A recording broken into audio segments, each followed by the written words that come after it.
Welcome to my channel Naidu గారి ఇంటి భోజనం. Today's recipe coconut rice or కొబ్బరి అన్నం. దీనికోసం ముందుగా ఒక ప్యాన్ తీసుకొని ప్యాన్లో ఆయిల్ వేసుకొని ఆయిల్ వేడయ్యాక దాంట్లోకి ఆవాలు వేసుకోవాలండి. ఆవాలు చిటపట్లాడాలి. ఒక్క నిమిషం అలా ఉంచితే ఆవాలు చిటపట్లాడతాయి. ఆవాలు చిటపట్లాడాక దాంట్లోకి ఒక 2 ఎండుమిరపకాయలు మధ్యలోకి కట్ చేసుకొని వేసుకుంటున్నాను. ఎండుమిరపకాయలు కూడా కొంచెం వేగాలండి, మాడనివ్వద్దు. ఇప్పుడు దీంట్లోకి ఒక 1/2 స్పూన్ వరకు శనగపప్పు వేసుకుంటున్నాను. ఇక్కడే జీడిపప్పు కూడా వేసుకుంటారండి, కానీ నేను లాస్ట్లో మళ్ళీ తాలింపు వేసుకొని పైనుంచి వేసుకున్నాను. ఎందుకంటే జీడిపప్పు కొంచెం మాడిపోతుంది అనే ఛాన్సెస్ ఉంటాయి కదా, మాడిపోద్ది అని నాకు అనిపించింది. అందుకని నేనైనా లాస్ట్లో వేసుకుంటే అదొక మంచి ఫ్లేవర్ కూడా వస్తుంది. గీతో తాలింపు వేసుకోండి, లాస్ట్లో బాగుంటుంది కొంచెం జీడిపప్పు వేసుకొని. సో నేను ఇలాగా శనగపప్పు ఒకటే ఇప్పుడు వేసుకున్నాను. శనగపప్పు వేగిన తర్వాత దీంట్లోకి జీలకర్ర వేసుకోవాలండి. కాస్త జీలకర్ర వేసేసుకొని కొంచెం వేగనివ్వండి. ఇది లంచ్ బాక్స్లోకి చాలా simple and easy recipe. School going కిడ్స్కి చాలా ఈజీగా చేసుకోగలుగుతారండి పొద్దున్నే. సో ఇక్కడ నేను పచ్చిమిరపకాయలు వేసుకుంటున్నాను. చూసారు కదా, కాసిన పచ్చిమిరపకాయలు పడతాయి.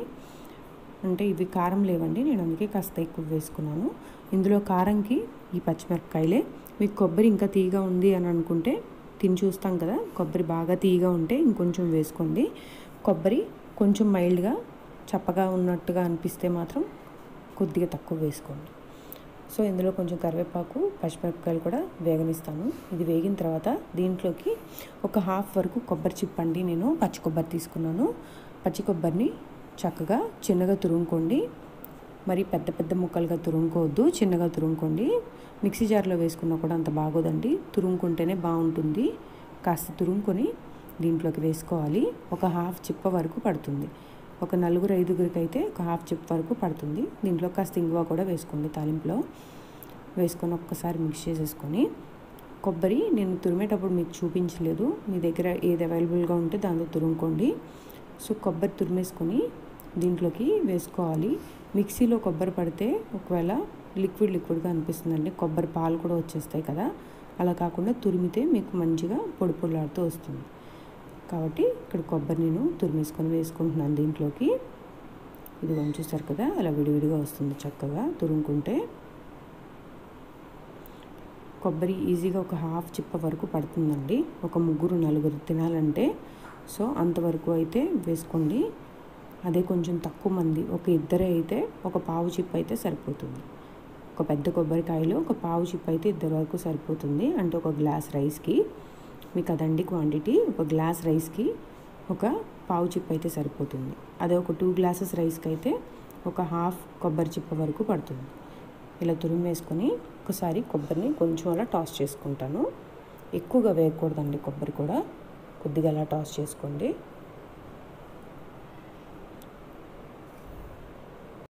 దీంట్లోకి ఉప్పు కూడా వేసేసుకుంటున్నాను ఇప్పుడే నేను.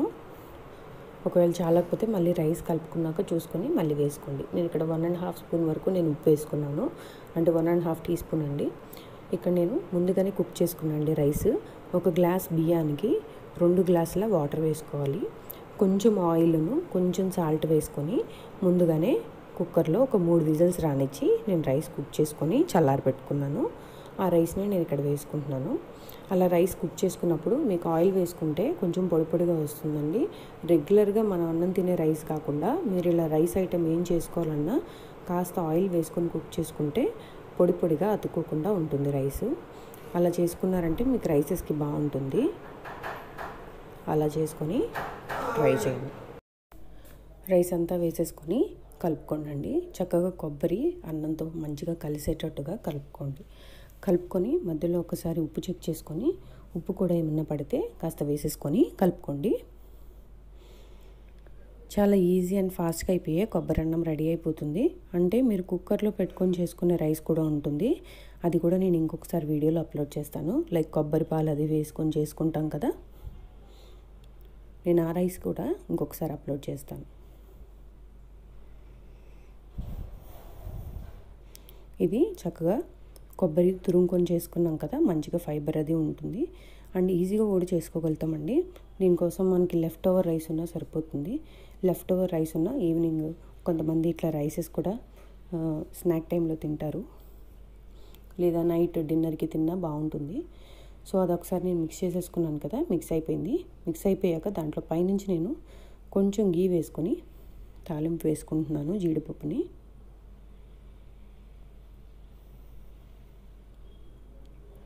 కొంచెం గీ వేడయ్యాక దీంట్లోకి ఒక 2 స్పూన్ల వరకు జీడిపప్పు ముక్కలండి, నేను హాఫ్గా కట్ చేసినవి ఉంటాయి కదా అవి వేసుకుంటున్నాను.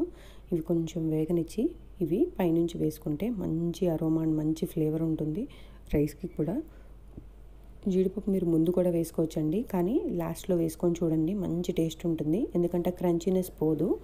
ముందే వేసేసుకుంటే ఏంటంటే మీరు కొబ్బరి అదంతా వేసినప్పుడు అండ్ రైస్ అది వేసి మీరు కలుపుకునే టైం వరకు అది కొంచెం మెత్తబడిపోతాయి. కాబట్టి మీరు లాస్ట్లో వేసుకున్నారంటే చాలా క్రంచీగా ఉంటాయి. చక్కగా మీరు తినేటప్పుడు కూడా రైస్తో పాటు చక్కగా పలుగ్గా, అంటే మీకు క్రంచీగా తగులుతూ ఉంటాయి నోటికి. చాలా బాగుంటుంది ఆ రుచి. చాలా ఈజీ అండ్ సింపుల్ కొబ్బరి అన్నం రెడీ అయిపోయింది. ఇదిగోండి చూసారు కదా, దీనిలోకి ఒక్కసారి జస్ట్ అలా మిక్స్ చేసుకొని డిష్ అవుట్ చేసేసుకోవడమే.